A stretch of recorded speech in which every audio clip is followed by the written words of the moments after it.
So here is our lecture number 19 for prep class maths. Here is triangle. Hi, I am a triangle. Triangle की shape क्या होती है actual? This. ठीक है, 3 sides, 1 2 3 sides and 1 2 3 corners. ठीक है, ये है triangle की shape. 1 2 3 sides and 1 2 3 corners. The triangle has 3 sides and 3 corners. ठीक है, triangle की अब circle हमारे पास जो है बिल्कुल सर्कल होता है.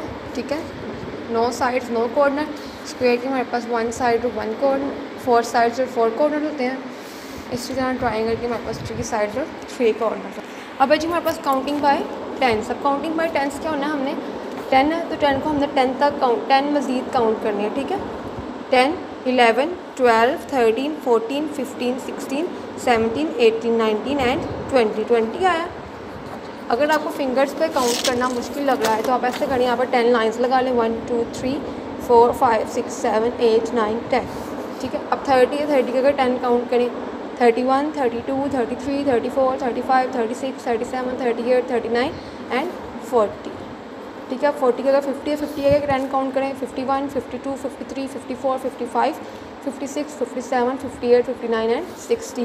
इस तरीके से हमने 10 10 का गैप देकर इन लाइन्स को कंप्लीट करना है. 10 10 का गैप से ना यहाँ से हम काउंटिंग करेंगे और उनको यह है काउंटिंग बाय टेंस. हर 10 के गैप के बाद जो अगला नंबर आता है वो लिखना है. ठीक है, काउंट बाय 10 10 20 30 40 50 60 70 80 90 एंड 100. ये हमारे पास क्या है काउंटिंग बाय 10, जिसमें हमने 10 10 का गैप दिया. ओके.